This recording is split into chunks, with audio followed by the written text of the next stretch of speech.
بسم الله الرحمن الرحيم الحمد لله رب العالمين والعاقبة للمتقين والصلاة والسلام على خير خلقه محمد وعلى آله وأصحابه أجمعين أما بعد السلام عليكم ورحمة الله وبركاته الله سبحانه وتعالى قرآن الكريم لا مرحمة قلده فابتغوا عند الله رزقا واعبدوه يعني Alloh taoloning huzuridan istaylar, unga ibodat qilishlik bilan va shukr keltirishlik bilan marhamat qiladi.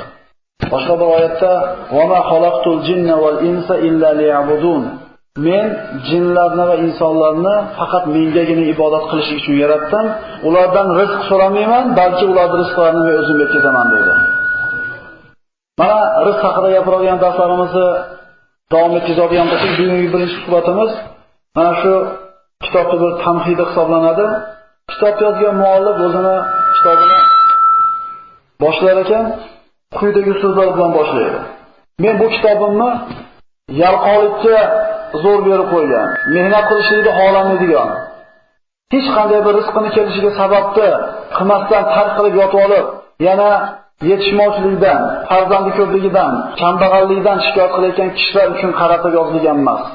Balki bu kitob qo'lidan kelgan rizqini sababini qilib, rizqini oyning oxiriga borganda yetarli narsani bola chaqasiga topib bera olmasdan o'ylanayotgan kishilarga qaratib yozilgan deb marhamat qiladi. Ya'ni bu kitob mehnat qilib, lekin oyning oxiriga borganda yetarli darajada qo'lda bir maosh topa olmayotgan kishilarga nisbatan qaratilgan. Kishilarda shunday bir noto'g'ri shuncha o'lchovlar paydo bo'lib qolganki, rizqi kengmi? Demak Alloh yaxshi ko'radi. Qo'li kaltami? Demak Allohga yoqmagan joyi bor. Mana shu tushunchalar, mana shu o'lchovlar tuzalgandan keyin siz bilan biz saodat, xotirjamlik, Alloh taoloning bergan kunga rozilik degan sifatda bor ekanligini tushunmagunimizcha, bizning hayotimiz hargir xotirjam, shirin bo'lmaydi. Nabiy sallallohu alayhi vasallam mana bizga har bitta ishda ibrat bo'ladigan zot faqir bo'lgan. Faqir hayotni kechirgan.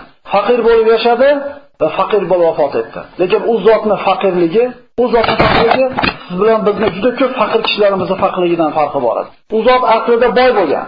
Boy bo'lgan. Qanday qilib boy bo'lgan? Rasululloh sollallohu alayhi vasallamga islom lashkari jihodda qo'lga tushirgan o'ljani 5 dan biri Alloh taoloning hukmi bilan, vahiy bilan payg'ambar sollallohu alayhi vasallamning mulki hisoblangan. Qaraqincha agar bir 100 kilo tilla tushadigan bo'lsa, 20 kilosi o'z-o'zidan payg'ambar sollallohu alayhi vasallam hisobiga o'tgan. Endi bu zotdan boy hech kim bo'lishi mumkin emas edi. Lekin Rasululloh sollallohu alayhi vasallam qo'lida bo'lishligi bilan bu narsani Alloh yo'lida infaqson qildida, faqirlik hayotini ixtiyor qildi. Bu demak Rasululloh kambag'allik hayotini tanlabdi, demak kambag'allik zo'r ekan degan tushunchaga borib qolmaydi. Payg'ambar vasallam kambag'al bo'lib yashagani bilan o'zi kambag'al bo'lib qolishidan Allohdan panoh so'ragan. Nima deb tushunishimiz kerak bu narsani? Payg'ambar vasallam kambag'allikni o'zini yaxshi demayapti. Balki mana shu kambag'al bo'lib, faqir bo'lib yashagan kishini shu yetishmovchiligida yetgan mashaqqatlarga sabr qilganligi uchun Allohdan oriladigan ajrni ulug'ligini havas qildida, faqirona hayotni ixtiyor qildi. Alloh meni kambag'al qilib qo'ygin deb so'ramadi. Kambag'al bo'lib qolishidan Alloh taolodan panoh so'radi. Allohumma inni a'udhu bika minal kufri wal faqr. Parvardigor, men sendan kofir bo'lib qolishlikdan va faqir bo'lib qolishingdan panoh so'rayman dedi.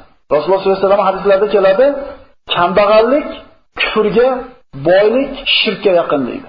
Kambag'al odam halol pokiza bo'lib ibodat qilib, taqvoda qilib, hayotida bir yetishmovchilik, qiyinchilik bo'lsa, o'zini ibodatda turib qiynalganligini ko'rib turib, ba'zi bir odamlarda fisq fujurda kundan kunga botib borayotganligini ko'rib, lekin qo'lidagi maishat, rizqi kengligini ko'rib turib, adolat bormi o'zi? Xudo bormi devorishlikkacha borib qolar ekanda, kofir bo'lib qolishga yaqin bo'lar ekan kambag'al odam. Boy odam shirkka yaqin bo'ladi deyildi. Sababi boy hayotda hamma bir mushkulalarni o'zini hisobicha, o'zini nazaricha puli bilan hal qilayotgan bo'lar ekanda, meni qo'limdan hamma ishga boradi deb turib o'zini Alloh azza va jallaga barobar qilib qo'yar ekan. Demak, boylikda ham emas, yaxshilik, kambag'allikda ham emas, o'rta hollikda. Payg'ambar sollallohu alayhi vasallam kambag'al bo'lishidan panoh so'ragan. Mana Alloh taolo bir kishini kambag'al qilib qo'ygan bo'lsa, bu taqdiriga, peshonasiga shu narsani yetishmovchiligi yozgan bo'lsa, banda shunga rozi bo'lmay iloji yo'q. Endi rozi bo'lish degani indamay o'tirish degani emas. Payg'ambar sollallohu alayhi vasallam mana Qur'onda oyatda marhamat qilinadi, la tatamannu liqa'al adu fa iza laqitumuhu fasbutu. Dushmanga deydi Alloh taolo, ro'bara kelishni orzu qilmanglar deydi. Lekin ro'bara kelib qolsanglar, endi sobit turinglar deydi. Xuddi shunga o'xshaganda kambag'al bo'lishni orzu qilmanglar, endi kambag'al bo'lib qolsanglar, rozi bo'lib yashanglar. Kambag'al qilib qo'ygan bo'lsam, deyapti Alloh taolo. Endi rozi bo'lib yashab, indamay o'tiringlar degani emas. Bu chiqishib ketishlikka harakat qilinglar, mehnat qilinglar deydi. Xuddi bu kasallikka o'xshaydiki, Alloh kasal bergan bo'lsa, bo'ldi men roziman, men kasalligimga ko'ndim deb turib, shifo istamasdan o'tirishi mumkin bo'lmaganidek, kishi kambag'allikdan chiqib ketishlik sabablarini qilib, mehnat qilishligi yelkasidagi vojib bo'ladi. Bu Alloh taoloning qadari ekan deb turib o'tirishlik musulmon odamga yarashmaydigan narsa. Mana quyida Umar ibn Hattob va Abu Ubayda ibn Jarroh roziyallohu anhu o'rtasida bo'lgan suhbatga quloq solaylik. Mana taun deyiladi arab tilida, Shom o'lkalarini bir vabo kasali egalladi. Shunda Abu Ubayda ibn Jarroh roziyallohu anhu Shomda jihad qilayotgan musulmon qo'shinini lashkar boshchisi edi. Shunda Amirul Mo'minin Umar ibn Hattob bilan shunday bir bahs bo'ldiki, Umar ibn Hattob ana shu taun bo'lgan, vabo tarqayotgan joylarga kirmasdan o'tib ketinglar dedi. Ya'ni sababini qilinglar dedi. Deganda Abu Ubayda aytdiki, "Ey Amirul Mo'minin, nima? Allohning qadaridan qochamizmi? Alloh peshonamizga shu kasallikka chalinishni yozgan bo'lsa, qayoqqa qochib boramiz? Kira olmaymizmi?" deganida Umar ibn Hattob aytadiki, "Ey Abu Ubayda dedi. Shu so'zni sizdan boshqa odam aytganda xafa emasman." dedi. Axir dedi, subhanalloh, qaranglar, sahobalar o'rtasida bo'layotgan bahsda. Sizni bir poda qo'yingiz bo'lsa deyapti. Ikkita vodiy turgan bo'lsa ro'paringizda. Bittasida o'g'lan nihoyatda chiroyli boy holatda o'sgan, ikkinchi vodiyda qo'rg'oqchilik bo'lib cho'p bo'lmagan, ikkalasiga haydashlik ixtiyori tursa, qo'yingizni qayerga haydaysiz? Alloh yozgani bo'ladi, Alloh yozgan bo'lsa qonni to'yaradi deb turib, qo'rg'oqchilik bo'lgan joyga haydaysizmi yo ko'katli joyga haydaysizmi dedi. Ya'ni inson o'zini qo'lidagi sababni yuzaga chiqarishligi kerakmi? Demak, inson kambag'al bo'lib qolsa, bo'ldi, men roziman deb o'tirishi mumkin emas. Musulmon odamda kambag'al bo'lgandan boy bo'lgan afzal.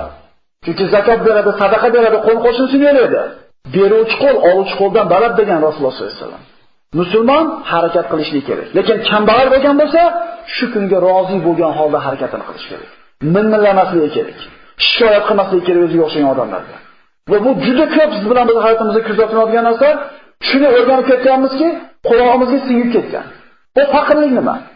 Faqirlik arab tilida ehtiyoj degan ma'noni bildiradi. Hojat, yetishmovchilik bir narsaga insonda hojat bo'lishligi. Kasal odam sog'likka muhtoj, chanqagan odam suvga muhtoj. Shundaymi? Endi insonda hojat degan narsa tugaydimi, tugamaydi-mi? Agar insonda hojatini doim bo'lishligini inobatga olsak, demak hamma faqir ekan. Faqir emas, odamda o'zi yo'q. Endi insonlarda faqirligi darajalarga bo'linadi. Kambag'alda ham yetishmovchilik bor, u ham faqir. Boyda ham nima bor? Yetishmovchilik bor, u ham faqir. Endi boyda faqirligi kattaroq kambag'alda faqirligidan. Chunki kambag'alga 500 so'm yetmayotgan bo'lsa, boyga 500 dollar yetmaydi. Kim ko'proq faqir? Kambag'al odam uyiga chaqirgan mehmonini 1000 so'm bilan kuzatadigan bo'lsa, boy odam 1000 so'm bilan kuzata olmaydi. Kim ehtiyoji kattaroq ekan? Boyda. Demak, hammada ehtiyoj bo'ladi. Faqirlik degani bir yetishmovchilik bo'lishligi. Yetishmovchilik hech qachon tugamaydi. Yetishmovchilik faqat jannatda bo'lmaydi. Ana shu Alloh taoloning bergan qadariga rozilik xususida. Sulaymon ibn Abdul Malik davrida mana ana shu Shom yerlariga bir vabo kasali tarqadida, Sulaymon Abdul Malik o'zini hamrohlari bilan vabo bo'lgan shaharga kirmasdan aylanib o'tib ketishni ixtiyor qilganda, xuddi Abu Ubaydaning gapini aytishdi.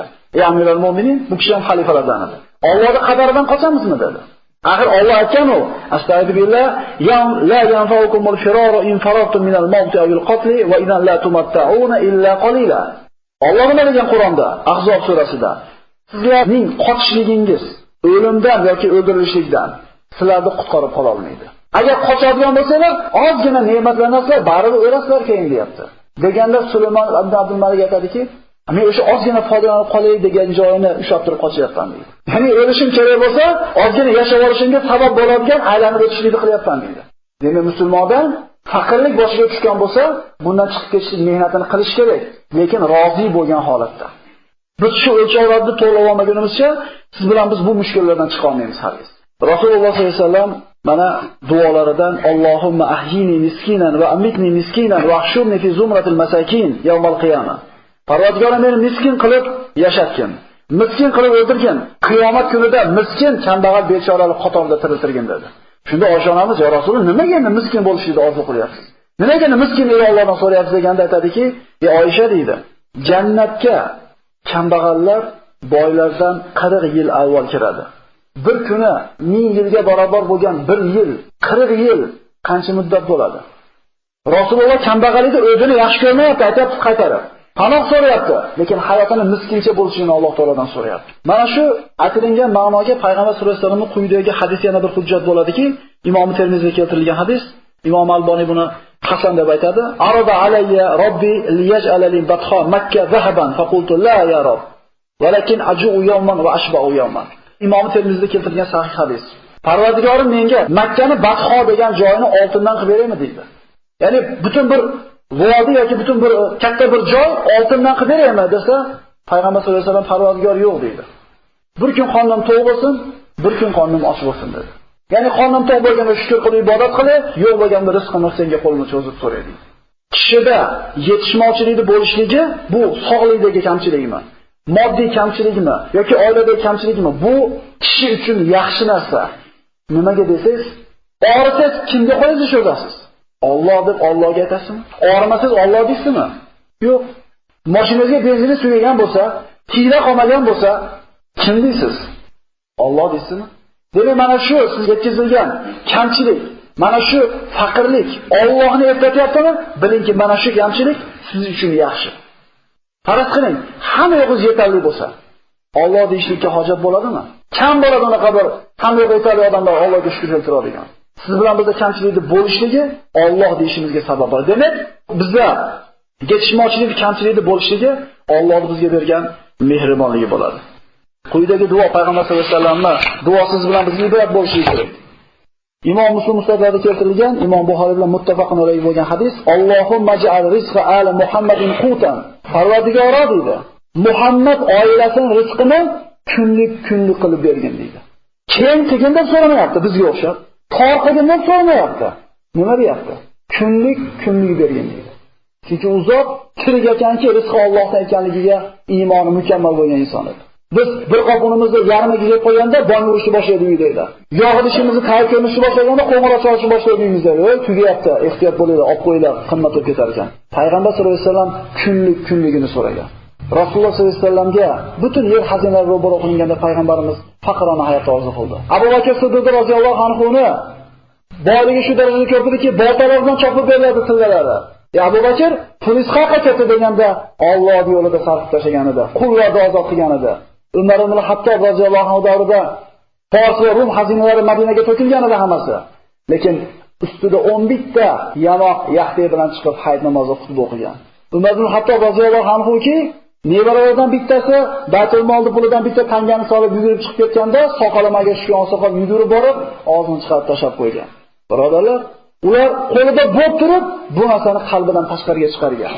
Umar ibn Hattob xalifa bo'lishiga qaramasdan, yumshoq ko'rpachalari, yumshoq to'shaklari, baland shiftlari, muzda konditsionerlari, zo'r tomlar bo'lgan emas. Bularning barchasini o'zini haqiqiy vataniga jo'natgan va o'zlarining habibi bo'lgan, nabiysi rasuli bo'lgan Muhammad Mustafa sollallohu alayhi vasallamning hayotidan ibrat olgan. Rasulullohga yetishlik uchun Oysha onamiz aytadi, Rasululloh menga nasihat qilib aytadiki, "Ey Oysha" deydi, "Agar qiyomatda men bilan birga bo'lishni xohlasangiz, bitta ko'ynagingizni yetib, nafslashtirmagicha ikkinchisini olmang. Miskinlarni o'ziga hamroh tuting" deydi. Rasululloh qo'lida bo'lib turib tarqatgan. Faqirona hayotda o'zi Allohdan ixtiyor qilib so'ragan. Demak, faqirlik degan bu ehtiyoj hammada bo'ladi. Demak, hamma faqir. Kishining ehtiyoji qancha katta bo'lsa, demak, uni faqirligi ham shuncha katta bo'ladi.